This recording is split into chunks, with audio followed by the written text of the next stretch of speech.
প্রচুর কন্টেন্ট রয়েছে, প্রচুর। কারণ কন্টেন্ট আসছে, ওদিকে মারু দিচ্ছে, এদিকে ম্যান্ডো দিচ্ছে, এদিকে ভিতরে দিদিরা দিচ্ছে, এদিকে শু দিচ্ছে, তো প্রচুর কন্টেন্ট আছে। কিন্তু আমি তাও কাজ করতে পারছি না। এখন কটা বাজে বলো তো? এখন 7:30 বেজে গেছে, না 7:44, কাজ করতে পারছি না। কাজ করব কি করে বলো তো? মানে এত গরম, বারবার আমি 3বার স্নান করলাম, আমার চুল ফুল দেখেছো? মানে আমার ভালোই লাগছে না কিছু। ক্যামেরার সামনে যে আসবো গরমে আমার ভালোই লাগছে না। এবার তোমরা বলতে পারো কেন সবসময় এসি চালিয়ে? ওটা কাজ তো করতে হবে ভাই, পোষ্য আছে, বাড়ির লোকজন আছে, জামা কাপড় কাচাকুচি, ঘর দোর পরিষ্কার, হ্যানা ত্যানা, অনেক কিছু কাজ থাকে। তো সেগুলো করতে গেলে টপ টপ করে ঘাম পড়ছে। তার মধ্যে যদি কোনো লোক এসে যায়, তার সঙ্গে যদি 2 মিনিট কথা বলতে হয়, 2 মিনিট তো হয় না, এবার তার সঙ্গে কথা, তাকে চা করে দেওয়া, হ্যানা ত্যানা এসব করতে হয়, তাতেও তো অনেকটা সময় চলে যায়।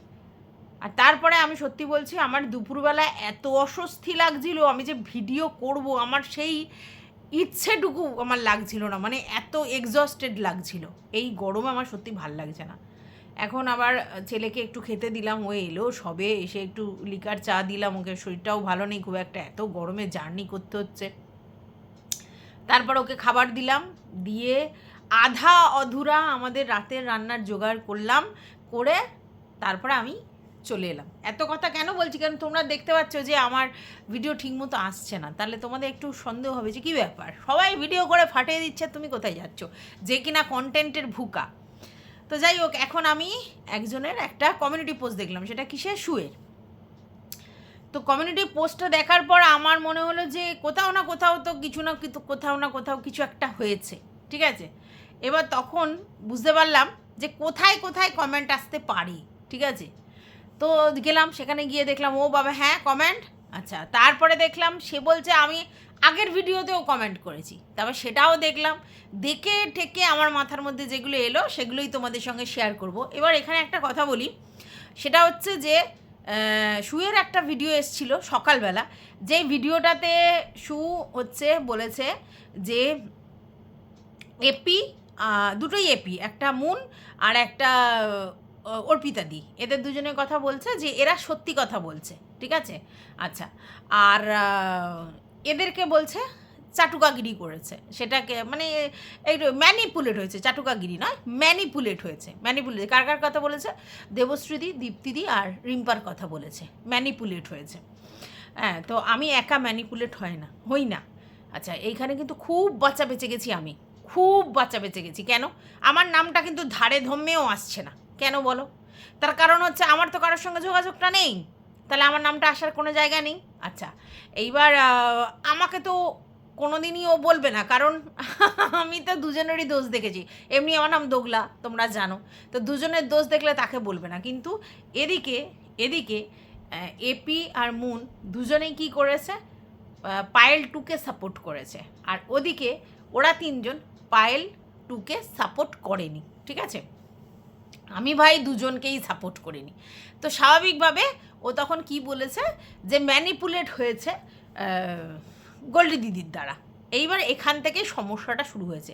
এবার একটা কথা বলি, এটা খুব বাস্তব। যদি আমাদের কারোর সঙ্গে ভিতর সম্পর্ক থাকে, ভালো করে বোঝো, ভিতর সম্পর্ক থাকে, তাহলে খুব স্বাভাবিক ব্যাপার তার কথাতে আমরা কোথাও না কোথাও একটু হলেও কনভিন্স হয়ে যাই। আজকে যদি পায়েল টু আর গোল্ডি দিদির ব্যাপার হয়, গোল্ডি দিদির সঙ্গে এদিকে যাদের কথা বলছে তাদের সঙ্গে তো কথা আছে, তাহলে তার দিকটা একটু ফেভারে থাকবেই, তার দিকটা একটু ফেভারে থাকবে তুলনামূলক ওই মানে নুপুর টুয়ের থেকে। এটা খুব স্বাভাবিক ব্যাপার। এখানে শুয়ের কথাটা ঠিক, শুয়ের কথাটা ঠিক। কেন? কারণ ম্যানিপুলেট মানে ও হয়তো ও যেরকম হয়েছে সেটা বলছে না, কিন্তু কনভিন্স করে নিতে পেরেছে একটু হলেও। এরা একটু গোল্ডি দিদির ফেভারে আসবে, যেখানে আমরা বুঝতে পারছি যে পরিষ্কার এই তিনজনই একবার জিনিস। আমাকে চিনিস তুই, আমি কি জিনিস? তিনজনেই জিনিস, গোল্ডি দিদি আর ওই মেক্সিকো দিদি এবং এই নুপুট্টু, তিনজনেই জিনিস। কিন্তু নুপুট্টু ওদের তুলনায় জিনিস কম। কেন? কারণ কন্ট্রোভার্সি জোনে ওই নুপুট্টু এইভাবে আসেনি তো। অবশ্যই নুপুট্টুও জিনিস, সেটা হচ্ছে লাগান ভাগান করে, তার লাগানি মাসি। ওর নামে যেহেতু বদনাম হয়েছে, ও এসে ঝেড়ে কেসে দিতে এসেছে, পরিষ্কার কথা। এটা আমি হলেও করতাম, আমাকে নিয়ে সমানে কালপ্রিট করে আমার সম্বন্ধে ইউটিউবে প্ল্যাটফর্মে নোংরা কথা বলছে, যেখানে আমার পয়সা ইনকাম করার কিচ্ছু জায়গা নেই। তাহলে আমি সেই জায়গায় আমি সেটা শুনবো কেন? আমি এসে এলেও ঝেড়ে দিতাম, আর সেইটা শুয়ের চ্যানেল থেকে সেই স্কোপ পেয়েছে, ছাড়বে কেন? একদম ঠিক। কিন্তু এখানে মানে গোল্ডি দিদি আর এই মেক্সিকো দিদি, এরা দুজন অনেক বেশি প্ল্যানিং করে। একটা জিনিস ভালো করে বোঝো, অনেক দিন ধরেই শুনছি যে রিম্পা বলছে যে ওর ওকে কন্ট্রোভার্সি থেকে সরিয়ে আনবো। ওদিকে শিল্পীর ভিডিও দেখলাম, সেও বলছে, গোল্ডি দিদি না বলেছে ওকে কন্ট্রোভার্সি থেকে সরিয়ে আনবো। কেন ওকে কন্ট্রোভার্সি থেকে সরিয়ে আনবেন কেন? ও তো অ্যাজ আ কন্ট্রোভার্সি ক্রিয়েটার একটা জায়গা করেছে নিজের দক্ষতায়, অবশ্যই নিজের দক্ষতায়। সে যেখান দিয়ে গোপন সূত্র মারফত আনুক আর অন্য কিছু মারফত আনুক, এনেছে নিজের দক্ষতায় হয়েছে। কীভাবে হয়েছে সেটা বড় কথা নয়, কিন্তু জায়গাটা তো এভাবেই ও করেছে। তাহলে সেই জায়গাটা ও যদি বলে যে আমি আর কন্ট্রোভার্সি করবো না, সেটা আলাদা কথা। বাদ বাকি আপনারা কেন ছাড়িয়ে আনবেন? তাহলে আপনাদের বক্তব্য অনুযায়ী কন্ট্রোভার্সি খুব বাজে, খুব নোংরা, খুব ফালতু, এই তো। তাহলে আমি একটা কথা বলি, তাহলে আপনারা কন্ট্রোভার্সির মধ্যে থাকেন কেন? তাহলে কন্ট্রোভার্সিয়াল ব্লগারের সঙ্গে আপনাদের এত সখ্যতা কেন? কন্ট্রোভার্সি ক্রিয়েটারকে আপনাদের এত ভালোবাসাবাসি কেন? যখন কন্ট্রোভার্সি আপনাদের পছন্দই না, কন্ট্রোভার্সি থেকে সরিয়ে আনবেন। তাহলে এতদিন রিম্পু বলছিল, আমি ব্যাপারটাকে গুরুত্ব দিইনি, কিন্তু রিম্পু, শিল্পী দুজনে বলছে, এবং শিল্পীর সঙ্গেও আপনার সখ্যতা ছিল আর রিম্পার সঙ্গেও ছিল। তাহলে আপনি যে সবাইকে এইগুলো বলে বেরিয়েছেন কেন আপনি কন্ট্রোভার্সি থেকে ওকে সরাতে চাইছেন? আপনার কি ইন্টারেস্ট? আচ্ছা, শিল্পী তার মধ্যে বলল আপনি নাকি বলেছেন ব্যবসা ট্যাবসা আর কি গুছিয়ে গাছিয়ে দেবো, এরকমও বলেছেন। তার মানে আপনারা মানে ওর ইনভেস্ট করবেন এরকম বলেছেন। জানি না সেটা করেছেন কি করেননি, মিথ্যা বলেছেন কি সত্যি বলেছেন, আমার জানার কথা না। শিল্পীর কাছ থেকে এটা বেরিয়ে এলো যে আপনি প্রয়োজন হলে আপনারা ওকে ইনভেস্ট করিয়ে, ফপ করিয়ে বা অনলাইনে বিজনেস শুরু করিয়ে ওকে বিজনেসের মধ্যে ইনভলভ করে দেবেন, কিন্তু কন্ট্রোভার্সি ওকে ছেড়ে দিতে বলবেন। দেখুন, কন্ট্রোভার্সি না ওর মজ্জায় ঢুকে গেছে, আপনি কেন ছেড়ে দিতে বলবেন? এটা তো আমি বুঝতে পারলাম না কেন যে আপনি এই কথা বলছেন। হ্যাঁ, কন্ট্রোভার্সি করছে, তার সঙ্গে ব্যবসা করছে, ওয়েল অ্যান্ড গুড, কিন্তু ছেড়ে দিতে বলবেন কেন? আমি সেটা বুঝতে পারলাম না। আচ্ছা, যাই হোক, তাহলে আপনি যে সমস্ত কন্ট্রোভার্সি ক্রিয়েটারদের সঙ্গে কথা বলেন সেটা পরিষ্কার, আর তাদের কাছে আবার এই কথাও বলেছেন আমি ওকে ভালোবাসি। ভালোবাসলে আপনারা যে কাণ্ডগুলো করেছেন ভিতর সেটা কখনো হতো না। যাই হোক, ভালোবাসিটা শো অফ। ওই আপনার বোন বলল বলে আর আপনি তাকে ভালোবাসতে শুরু করলেন। ধরুন, আমি কথার কথা বলছি, এই যে আমরা এখন রাজনীতি হচ্ছে, তো আমাদের ফ্যামিলিতে আমি আগেও জানিয়েছি, আমাদের ফ্যামিলিতে সবাই এক একজন এক এক রকম পন্থী, ঠিক আছে? তাহলে আমরা তো সবাইকে ভালোবাসি, সবাইকে ভালোবাসি, মানে ছেলে বাবাকে, বাবা ছেলেকে, আমি বরকে, আমি বাচ্চাকে, সবাইকে ভালোবাসি। তা বলে কি আমি যেই পন্থী সেই পন্থী থেকে ওরা আমাকে সরাতে পারবে না তো। রোজ ঝগড়া হয়, এখন ভোটের আগে রোজ ঝগড়া হয়, ঠিক আছে? খাবার টেবিলে বসে প্রতিদিন ঝগড়া। তাহলে ওরা কি করতে পারবে আমাকে সেই পন্থী? ওরা যে পন্থী দুজনেই ট্রাই করবে, কিন্তু পারবে না। তাহলে ভালোবেসেছি মানে আমি তাকে ওরমভাবে করবো সেটা তো নয়। তাহলে আপনি কি করে বলছেন, মানে আপনার বুইন ভালোবাসতে বলে, আপনাকে ভালোবাসতে বলে আপনি ভালোবেসে ফেললেন? এরকমভাবে কি ভালোবাসা হয়? ওটা তো ফিলিংস। কি জানি বাবা আপনাদের কীরকম ভালোবাসা, তো ভালোবাসার নমুনা এখন পাচ্ছি। এবার প্রবলেমটা কোথা থেকে হলো? প্রবলেমটা হলো যে এই গোল্ডি দিদি এদের সবার সঙ্গে যুক্ত, ঠিক আছে? এবার সবার সঙ্গে যুক্ত কার সঙ্গে? আমাদের এই দীপ্তিদি, রিম্পা, দেবশ্রীদি, শিল্পী, এদের সবার সঙ্গে যুক্ত মানে দ্যাট মিন্স কমেন্ট বক্সে না, ভিতরে যুক্ত, কথা বলা হয়েছে। এবার আজকের আবার একটা তত্ত্ব ফাঁস করেছে। সেটা কেন করেছে, কিসের জন্য করেছে আমি জানি না, অবশ্যই আমি জানি সেটা স্বাভাবিক, যেহেতু গোল্ডি দিদির ফেভারে ব্যাপারটা হচ্ছে, তাহলে একটু উস্কে দিয়েছে।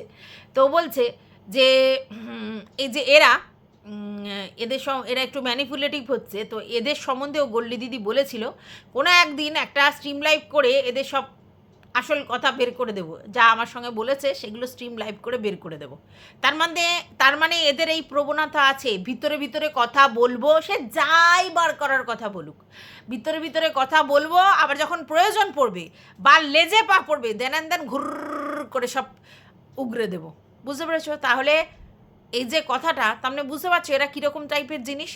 গোল্ডি দিদি বা এই মেক্সিকো দিদি এদের হচ্ছে ভিতরে ভিতরে মিশবো, আবার প্রয়োজন পড়লে ঘর করে বলে দেবো। আর সেটা তো ম্যান্ডির লাইভে বসে করেছে। গোল্ডি দিদি আর মেক্সিকো দিদি যে বসেছিল তাতে গোল্ডি দিদি বেশিরভাগ সময় চুপ ছিলেন। হ্যাঁ, এই জন্য আমাদের সু বলছে তিনি তুলনামূলক ভালো। ছকার প্ল্যানার মেক্সিকো দিদি দুজনেই সমান, দুজনেই একেবারে কপতির মতো হয়েছে। মানে এখানে ছেলে মেয়ের ব্যাপার না, মানে দুজনেই একেবারে রাজ্যটক যাকে বলে, দুজনেই মেন্টালিটি ওরকম। ও চুপ করেছিল, ও বলছিল, কারণ গোল্ডি দিদি এমনি এমনি অনেক জায়গায় বলা স্কোপ পাচ্ছে, মানে ফোনে ফোনে হ্যানা তা না, তো মেক্সিকো তো পাচ্ছে না, ওই জন্য সামনে এসে ফ্রন্টে এসে বলছে। ঠিক আছে, দুজনেই সমান, কেউ কমতি নয়। তো আমার তো মনে হয় আরও বেশি গোল্ডি দিদি ডেঞ্জারাস, এটা মনে হয়। তো যাই হোক, তো যেটা বলছিলাম সেটা হচ্ছে যে এইবার ও বলেছে যে এইসবগুলো বলবে, ব্যাস শুরু হয়ে গেছে। এইবার সেখানে দীপ্তিদি ভিডিও করেছে, আমার সিদ্ধারা ফাঁকা নয়, আমি সিদ্ধারা সোজা রেখে চলি। এখানে তো সিদ্ধারার গল্প হয়েছে বলে আমি জানি না সিদ্ধারার গল্প হয়েছে কিনা, কিন্তু বক্তব্য হচ্ছে কিছু তথ্য ফাঁস করব, যেগুলো যেগুলো বলে আপনারা কথা বলেছেন সেগুলো। এইবার চলে এসেছে আমাদের গোল্ডি দিদি, যে কি আপনার সাথে আমার কথা হয়েছে সেইটা কনফেস করাতে, যে এই কথা হয়েছে ওই কথা হয়েছে। ভাই, যখন কেউ কথা বলে অনেক অনেক জিনিস নিয়ে কথা বলে, সবটা মনে রাখা সম্ভব নয় যদি না কল রেকর্ড থাকে, যে কি কি কথা হয়েছে। কথার বৃষ্টি কথা অনেক রকম হয়, শুধু রাজনীতি নিয়ে কথা হয়েছে, শুধু এই এখানের প্রফেশন নিয়ে কথা হয়েছে, শুধু ম্যান্ডিকে নিয়ে কথা হয়েছে, শুধু সুকে নিয়ে কথা, এরকম পার্টিকুলার হয় না, নানা রকম ধরনের কথা হয়। কথা হচ্ছে যে কথা যখন হতো ডেফিনেটলি অনেক কথা হয়েছে, কিন্তু সেখানে সত্যি সত্যি দীপ্তিদির সম্বন্ধে গোল্ডি দিদি অনেক কিছু কি জানে কি না, মানে পার্সোনাল, সেটা কিন্তু না, সেটা জানি না আমি। কিন্তু এইবার সেটা হয়তো ইচ্ছা করে আবার গোল্ডি দিদি সুকে বলেছিল যে এই করতে পারি ওই করতে পারি, হুমড়া চোমড়া দেখে এইবার গিয়ে সেটা সুলিক করে দিয়েছে, ব্যাস মানে ফেটে গেছে। সবার কাছে ভালো হওয়ার নীতি নিয়ে আসবেন না, ঠিক আছে? আমি বুঝি না আপনাদের ওয়াইটিতে এসে এত চুলকানি কিসের ভাই, এত চুলকানি কিসের? তার সঙ্গে মিশবেন, তাকে ভালো করবেন, তাকে ব্যবসা করে দেবেন, তাকে কন্ট্রোভার্সি থেকে বের করিয়ে নিয়ে আসবেন, না বুনু হ্যানা করে নাটক করবেন, তারপরে আবার সেগুলো বলতে শুরু করবেন, আমি ভালোবাসি রে, তুই এই করে সেই করে, আবার শুনছি এদিক ওদিক গিয়ে তার লাগেন। কী কুটিনিগিরি আপনাদের, হ্যাঁ? কী পান এতে? বা ঘরের খেয়ে পরের মোস্তারিয়ে কী পান? এগুলো কিসের কারণে করেন? কন্ট্রোভার্সি ক্রিয়েটারদের ভিডিও দেখবেন, কমেন্ট বক্সে বলবেন, কেটে পড়বেন। এত কিসের আপনাদের সবার সঙ্গে যোগাযোগ, হ্যাঁ? কিসের এত যোগাযোগ? সবার সাথে যোগাযোগ করা, সবার এখানে সবার সঙ্গে কথা বলা, সবাইকে গিয়ে বলা ওকে ভালো করবো, ওকে ভালো, মানে আপনারা কি বলছেন? মানে মানে সেই বাল্মীকিকে যেরকম করে বা রত্নাকরকে যেরকমভাবে বাল্মীকি হয়েছিল, আপনারা কি রত্নাকরকে বাল্মীকি করবেন? এরকম ব্যাপার। মানে আপনারা ধরেই নিয়েছেন যে ও খুব খারাপ, এটা বলছেন, আপনারা স্বীকার করছেন ওকে আমরা ভালো করব, আমাদের প্রেম ওকে ভালো করবে। আশ্চর্য, মানে কি বলবো। তো যাই হোক, আমার আগে কমিউনিটি পোস্টগুলো পড়ি। শিলিগুড়ির দিদির উদ্দেশ্যে বলছি, হ্যাঁ এখনও দিদি বলেই সম্বোধন করছি। এটা কে বলেছে? সু বলছি, এক সময় আমাকে নিয়ে প্রায় সব কন্ট্রোভার্সি ক্রিয়েটারের সাথে কম নোংরা কমেন্ট তো করেননি, যার জন্য গুণালি তারপরে হচ্ছে পোষ্য বলেছে, নামেও সম্বোধিত হয়েছেন, শুনতে পেয়েছেন? আমার কাছে কান্না করে ক্ষমাও চেয়েছিলেন। আচ্ছা, এরই মধ্যে সব ভুলে খেয়ে বসে আছেন। আমি তো আপনাকে নিয়ে কোনো নোংরা শব্দ এখনও প্রয়োগ করিনি, তাতেই হুমকি দিয়ে নিজের স্ট্যাটাস আবারও দেখাতে শুরু করে দিয়েছেন। বলিহারি আপনার আপব্রিঙ্গিং, আপনার বোনের কথা অনুযায়ী। তা বলছি দিদি, এক্সপোজ করার কি বাকি রেখেছেন? আপনারা 3 হরিহর আত্মা, যে আগুনে নিজে ঘি ঢেলেছেন সেই আগুনে আবার নিজের হাত দেওয়ার চেষ্টা করছেন। বেশ ভালো তো, এর আগেও তো কম কীর্তি করে বেড়াননি, যার জন্য এখনও আপনাকে নিয়ে খুব সুন্দর সুন্দর কমপ্লিমেন্ট ঘুরে বেড়ায়। এক্স্যাক্টলি, অনেক কীর্তি করে বেরিয়েছেন ইনি, আর কিসের কারণে সেটা বুঝি না, কিসের কারণে এত ওনার ইউটিউবে সারাক্ষণ ঘুরে বেড়ানো, আর তারপরে কিসের কারণে বলা আমি ব্যাংকার, আমি আমি এই, আমি সেই, আমি হ্যাঁ না, আমি তা না। কিসের এত নিজের নাম মানে ফেমের দরকার আছে? আমি বিশাল কিছু, আমি বুঝে পাই না সত্যি কথা। এরা হচ্ছে না ফুটেজ খাওয়ার মাস্টার, ফুটেজ খাওয়ার জন্য এগুলো করে।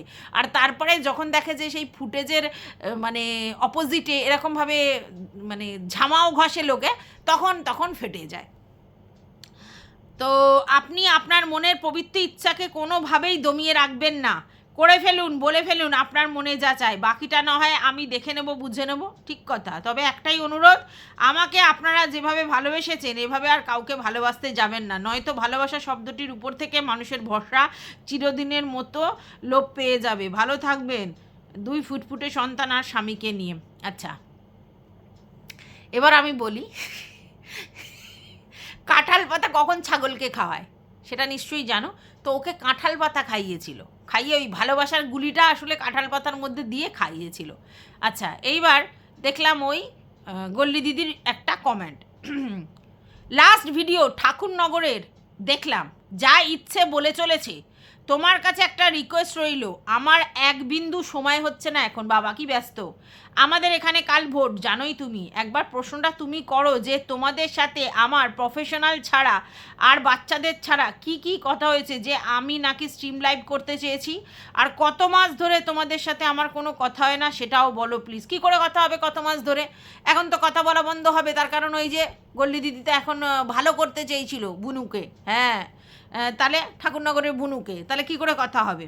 একটা কথা বলি, মানুষকে বারবার এক্সপোজ করা যায় না, একদমই না। সোশ্যাল মিডিয়াতে যে কারণেই হোক, খারাপ বাজে স্বার্থপর যাই শুনেছি, এখন নতুন করে কিছু শোনার নেই, হ্যাঁ এটা তো ঠিক কথা। কিন্তু মাথা নষ্ট হলে কাউকে এক্সপোজ করে বেরিয়ে যেতে আমাদের সময় লাগবে না। হ্যাঁ, এক্সপোজ করে ফেলো না, আমরা তো চাই তোমরা এক্সপোজ করে ফেলো, তোমাদের তো এখানে কোনো স্বার্থ নেই, তোমাদের বক্তব্য অনুযায়ী কিসের স্বার্থ? তোমাকে মানে সেইভাবে কি চেনে? হ্যাঁ, একবার ম্যান্ডির ভিডিওতে তোমাকে দেখানো হয়েছিল, ওদের বাড়িতে গিয়েছিলে, হেনা থানা গোল্ড দিয়েছিলে, সেই থেকে তোমার নাম গোল্ডি দিদি, আর যেহেতু তোমার নামটাও ওরকম তাই জন্যে, তো সেখানে তোমাদের যদি সত্যি কিছু জানানোর থাকে বলে দাও, এক্সপোজ করে। রোজ বলবো, বলে দিচ্ছি, বলবো, বলছি কেন, কিসের জন্য? আমরাও তো চাই কন্টেন্ট, বলুন, হ্যাঁ, জোর লাগাকে হ্যাঁ, জোর লাগাকে হ্যাঁ। আচ্ছা, এক্সপোজ করে বেরিয়ে যেতে আমাদেরও সময় লাগবে না, সময় নেওয়ার কোনো প্রশ্ন নেই। আমি তো বলছি যত তাড়াতাড়ি, অ্যাজ সুন অ্যাজ পসিবল করে ফেলুন, কারণ নিজের সম্পর্কে মিথ্যা কথা শুনলে মানুষের ধৈর্যের বাঁধ ভাঙা স্বাভাবিক। বাবা, আপনাদের পুরো মানে গ্রুপটাই তো মিথ্যা দিয়ে শুরু আর মিথ্যা দিয়ে শেষ, পুরো ব্যাপারটাই ভালোবাসার গল্পটাই তো ফেক, তাহলে আবার মিথ্যে আবার কোথায় আর বাকি রয়েছে? তোমাদের কোনো কোথায় খারাপ লাগছে বলছি যে এগুলো বলছে না, তোমাদের কোনো কোথায় খারাপ লাগছে বলেছি যে এগুলো বলেছে, কিন্তু stream like seriously everything has a limit. ও আচ্ছা, তোমাদের কোনো কথা খারাপ লাগলে বলেছি, আচ্ছা, কিন্তু স্ট্রিম লাইফের কথা বলিনি, এভরিথিং হ্যাজ আ লিমিট। আচ্ছা, রইল পরে দেবশ্রী আন্টির কথা, নিজের ভিডিওতে ওর মুখে বলা কথা যে আমি আন্টিকে নিয়ে ওই ভিডিও করা পছন্দ করিনি, তাহলে যদি তাই পছন্দ করি তো আমি কি করে নিজে তার এগেনস্টে লাইভ করব বলছি, কথাটা কেমন নিজেই নিজে কাটলো না? আচ্ছা, দেবশ্রীদির কথাটা, দেবশ্রীদির সঙ্গে কথা বলেছিল এবং দেবশ্রীদির ওই ভিডিওটা গোল্ডি দিদির পছন্দ হয়নি, সেটা ওকে আগেই বলেছিল, হ্যাঁ পছন্দ করি, তাহলে যদি নাই পছন্দ করি তাহলে আমি কি করে নিজেই তার এগেনস্টে লাইভ করব বলছি? না, তার এগেনস্টে লাইভ করবো মানে তার সম্বন্ধে যা জানবো সেটা নিয়ে লাইভ করব, সেটাই। কথাটা কাটা হলো কোথায়? আমার তো মনে হলো না কথাটা কাটা হলো। আচ্ছা, এইবার আর একটা কমেন্ট এসছে, আমি যা বলার বলেছি, নতুন করে কিছু বলছি না, তোমার আগের ভিডিওর কমেন্ট বক্সটা দেখো, শুধু বলছি এখনও ধৈর্য ধরে রয়েছি, ভেতরের কথা বের করার শখ এক্সট্রিম লেভেলের যদি কারো থাকে তো ভালো, কারণ আমাদের নিয়ে যদি কোনো ভিডিও না আসতো তাহলে আমরাও নিশ্চয়ই মূর্খ নই যে সোশ্যাল প্ল্যাটফর্মে এসে পার্সোনাল কথা বলবো, তাই না? আচ্ছা, ঠুকে কথা বললে ক্লিয়ার করতে আসতেই হয়, কিন্তু মর্যাদার সঙ্গে, কোনো খারাপ তো ভেতরের লোক চক্ষুর আড়ালে কথা কোথাও আমি রিভিল করেছি বলে আমার মনে হয় না। বাকি স্ট্রিম লাইভ তোমাদের কাছে রেকর্ডেড আছে, শুনে বলো যদি ভুল হয়ে থাকে। রেকর্ডেড কি করে থাকবে? সেটা তো ডিলিট করে দিয়েছে, আর অত বড় লাইভটা যে ডিলিট করে দেবে আমরা বুঝতে পারিনি, তাই সেটা ডাউনলোড করা নেই, রেকর্ডেড লাইভ নেই, বোকা বোকা কথা, রেকর্ডেড লাইভ নেই, সেটা গেছে, গয়ঙ্গচ্ছ করে দিয়েছে তোমার বোন, জানো না তুমি? আচ্ছা, এবার কথা হচ্ছে গোল্ডি দিদি বা এই দিকের লোকেদের কথা হচ্ছে শু প্রথমে এক্সপোজ করেছে, ঠিক আছে? আর এদিকে শুয়ের বক্তব্য, না আমি এক্সপোজ প্রথমে করিনি, আমাকে উস্কিয়েছে। একদম এই জায়গাতেও আমি আবার শুকে সমর্থন করি। সেটা হচ্ছে শু কিন্তু প্রথমে বেশি কিছু বলেনি, যা বলেছে ম্যান্ডি ঠুকে ঠুকে ঠুকে ঠুকে বলেছে। ভিডিওর টাইটেল থাম্বনেলে খেলেছে, ওর মাকে বলিয়ে মানে ঝিকে মেরে বউকে সেখানে ওই রকম কাণ্ড করেছে। তারপর কোথাও কোথাও কমেন্টে এমনভাবে লাইক রিয়াক্ট দিয়েছে, ওরা তো শুয়ের ক্যারেক্টার জানে যে শু কীভাবে আউটবাস্ট করে এইসব জিনিস দেখলে। তাহলে তাকে যদি খোঁচায়, তাকে যদি উত্ত্যক্ত করে, এবার সে যে গড়গড় করে বলবে এটা খুব স্বাভাবিক। আর যখনই গড়গড় করে বলবে তখন শুধু ম্যান্ডি না, ম্যান্ডির আশেপাশে দুই বুইনদের কথাও এসে যাবে, এটাও স্বাভাবিক, তাই এসেছে। খুঁজলি অবশ্যই ম্যান্ডি করেছে। এই গোল্ডি দিদির ক্ষমতা আছে ম্যান্ডিকে তার দোষটা চোখে আঙুল দিয়ে দেখিয়ে বলা? হ্যাঁ না, ভিতরে ভিতরে কি বলেছে আমার দেখার দরকার নেই। কমেন্ট বক্সে শুকে নিয়ে যখন বলছে, তাহলে ম্যান্ডির ওখানেও কমেন্ট বক্সে গিয়ে বলছে যে তুই কেন উস্কেছিস, তুই উস্কেছিস বলেই আজকের এই জায়গা হয়েছে। অবশ্যই ম্যান্ডি এখানে আগে উস্কেছে, তারপর গিয়ে শু এক্সপোজ করেছে। আর শু যে এক্সপোজ করে এরা তো জানে, এরা তো নতুন শুকে দেখছে না। মানে ওই যে নূপুর ওয়ান, সে তো অনেক দিন আগে থাকতে শুকে দেখে, শু ভিতরের তথ্য, কল রেকর্ডিং ফাঁস এগুলো যে করে সে জানে, ঠিক আছে? তারপরে হচ্ছে আউটবাস্ট কিভাবে করে সেটাও জানে। তাহলে জেনে শুনে সব কিছু করার পর তারপরে যদি মেন্ডি পুটুস করে কামড়ে দেয় আর ও যে আসবে সমস্ত কিছু বলতে, এটা খুব স্বাভাবিক ব্যাপার, তাই সে বলেছে। এইবার তারপরে কি হলো, ধৈর্যর বাঁধ ভেঙে গেল, তাই জন্য কি করা হলো, স্ট্রিম লাইভ অ্যারেঞ্জ করা হলো। তো স্ট্রিম লাইভ অ্যারেঞ্জ করেও সেখানে কিন্তু সুখে অনেকটাই ওরা এক্সপোজ করেছে। এরম বললে হবে না যে বলেনি, অনেক কিছু বলেছে। আর সত্যি এটাও ঠিক, সু সেই কথাটা এটা বলেছে যে এমন করে বলছে যে আমি যেন আজকেরই কারোর হাত ধরে চলে যাব, এই কথাটা বলেছে। তাহলে এবার চাকরির কথাটা আগে তুলেছে সু, তাই জন্য এরাও আবার এসে শুয়ের কথাটা বলেছে। তো কন্ট্রোভার্সি ক্রিয়েটারকে খুঁচিয়ে দিলে কন্ট্রোভার্সি ক্রিয়েটার তো কন্টেন্ট পেয়ে যাবে, সে শুরু করেছে।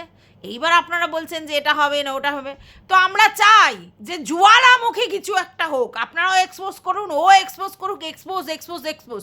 কারণ এই যত তুষের আগুনের মতো চাপা থাকবে না, প্রতিদিন এটা নিয়ে একটু একটু একটু একটু হবে, ঠিক আছে? যে তুষের আগুনের মতো চাপবেন না, এটাকে বের করতে হবে, ভিতর থেকে জ্বালামুখী বের করতে হবে। বাই দা ওয়ে, কিছু লোকজন বলছে আমরা বোর হয়ে যাচ্ছি, শুয়ের কাছে গিয়ে বলছে ম্যান্ডি আর মারু ওদেরকে ত্যায্য করো, ওদের কন্টেন্টটা শুনবো না। ভাই, অন্য কোনো কন্টেন্টে ও এখন কাজ করবে না, যেখানে 30কে 15কে 20কে করে ভিউজ পাচ্ছে, কে ভাই অন্য কন্টেন্টে যাবে? কেনই বা যাবে? হ্যাঁ, যদি আমি যেই কন্টেন্ট করে 30, 25, 50 ভিউজ পাবো, আমি সেই কন্টেন্ট ছেড়ে অন্য কন্টেন্টে চলে যাব? কেন যাব? কক্ষণে যাবে না, ঠিক আছে? আপনাদের দেখতে হলে দেখবেন, না দেখতে হলে না দেখবেন। কেন তাকে বলছেন যে সেই কন্টেন্ট বাদ দিতে? কেন, কিসের বোরিং? এতদিন তো বেশ দেখছিলেন, এখন কেন বোরিং লাগছে? মারু আর ম্যান্ডু করেই ওকে যেতে হবে, ও বাইরের কোনো কন্টেন্ট নিয়ে কাজ করবে না, কারণ এই দুটো ওর কাছে সহজ পাচ্ছ, কারণ ভিতরের খবর জানে, বলতে সুবিধা দুজনেরই। আর দ্বিতীয় কথা হচ্ছে ওদের সঙ্গে ফিজিক্যালি মিশেছিল, মানে ওদের সঙ্গে দেখা সাক্ষাৎ মিট আপ, তাই ওদের অনেক কিছু ও বেশি জানে আমাদের মতো কন্ট্রোভার্সি ক্রিয়েটারদের থেকে। তো স্বাভাবিক ও বেশি ওখান থেকে ভিউজ কামাতে পারবে, কেন ছেড়ে দেবে? কেন ছেড়ে দেবে? আর ভিতরের কথা না বললেও ভিতরের কথাগুলো রিভাইজ করে এসে সেটাকে তো ইনিয়ে বিনিয়ে এদিক ওদিক করতে পারবে, সেটাও ছেড়ে দেয়? কখনো ছেড়ে দেয় না, যত সব। যাই হোক বন্ধুরা, আমি দেখেছো দোগলা মধ্যখানেই রয়ে গেলুম, না এইদিকে না এইদিকে, না পায়েল টু না পায়েল ওয়ান, মানে না নূপুর ওয়ান না নূপুর টু, কোনো দিকেই নেই, মানে ওই জন্যে। তবে একটা কথা বলবো, এই তিনজনেই সমান, কিন্তু দিমাগ বালি পায়েল টু বেশি নয়, পায়েল টু মানে অন্য জিনিস, মানে আমাকে এক্সপোজ করেছে, আমাকে নিয়ে শুধু নানা কথা বলেছে, তাহলে আমি কেন ছেড়ে দেবো? আমিও সবারটা বলে একেবারে মুখ দিয়ে হার করে বলে এ করবো, বুঝেছো? ও এসেছিল যে ম্যান্ডির কাছাকাছি পৌঁছতে, কারণ ওর ম্যান্ডিকে খুব পছন্দ, মানে একটা কাস্টমার হয়ে প্রচুর টাকা ইনভেস্ট করেছে জিনিসপত্র নিয়ে, জানে যে আমি মুরগি হয়েছি, তবু ইনভেস্ট করেছে ম্যান্ডুর কাছাকাছি যাওয়ার জন্য, আর ইউজ করেছে মধ্যখানে পানি কাকিমাকে। পানি কাকিমাকে ইউজ করে ম্যান্ডুর কাছে পৌঁছেছে। এবার গিয়ে দেখছে অলরেডি ম্যান্ডির কাছে অন্য দুটো দিদিরা আছে যাদেরকে অনেক বেশি ভ্যালু দেয়, একে সেই লেভেলের ভ্যালু দেয় না। এইবার সেই ভ্যালুটাকে পাওয়ার জন্য নানা রকম চেষ্টা চরিত্র করেছে, ব্যাগ দিয়ে, এটা দিয়ে, ওটা দিয়ে, কিন্তু সেই জায়গা পায়নি। আয় ভাই, ওরা সেই অনেক আগে থাকতে ওখানে বসে আছে ইনজেক্ট করার মতো, সেই জায়গা তো তোমাকে দেবে না। তো একে সেইভাবে কাজে, আর প্রচুর কাজে লেগেছে, এটা ওটা সেটা ওটা জোগাড় করে দিয়েছে, কিন্তু তারপরেও দেখছে যে সেই লেভেলের পাত্তা পাচ্ছে না। সেটাই হচ্ছে ওর ঈর্ষার কারণ। এইবার যখন ও এক্সপোজ হয়ে গেল, বা ওকে যখন সবাই ইগনোর করছিল, তখন ও বলল যে আমি যখন ইগনোর হচ্ছি তাহলে সুকেও আসলিয়াত সব বলে দেবো ওদের, বলে ওকে নিয়ে জিনিসটা করব। তাহলে আমাকে শুধু একা এক্সপোজ করে দেবে না, ও সবাইকে এক্সপোজ করে দিয়েছে এবং সুয়ের কাছে বলে দিয়েছে, দিয়ে জিনিসটা দুম পটাশ হয়েছে। তো এখানে শুধু পায়েল টু এদেরকে দোষ দিলে তো হবে না, এদিকে এরাও যা ওরাও তা। তবে হ্যাঁ, পায়েল টু সুবিধারও নয়, সুবিধার হলে ম্যান্ডির সঙ্গে মিশতে যেত না, এত টাকা ইনভেস্ট করে মিশতে গেছিলো কেন? ওই ফেম, যে আমি বড় ব্লগার, আমাকে দেখো কত ভ্যালু দেয়, ফেম, ফেম ছাড়া কিচ্ছু না। এবং সেটাকে সত্যি কথা বিনা পরিশ্রমে, মানে এদেরকে লোক চিনবে, এদেরকে লোক জানবে, বড় ব্লগার, এদেরকে পাত্তা দেয়, প্রায়োরিটি দেয়, কিন্তু এদেরকে সেই লেভেলে পরিশ্রম করতে হলো না। বুঝতে পেরেছো? পপুলারিটি, পয়সার এদের দরকার নেই, পপুলারিটি চায়, ঠিক আছে? এগুলোর জন্যই এগুলো করেছে। তো যাই হোক, এই ভিডিওটা আমি এই পর্যন্তই রাখছি। তোমাদের যদি কিছু বক্তব্য থাকে অবশ্যই জানাবে। তারপরে না, কোন টপিকে আমি ভিডিও করলে তোমাদের ইন্টারেস্ট লাগবে সেটা আমাকে জানাবে, যেটাই বলবে সেই দিকটা থেকে করবো। কারণ মারুরও ওইদিকে কন্টেন্ট আছে, আবার এদিকেও কন্টেন্ট আছে, বুঝতে পেরেছো? তো যাই হোক, এখন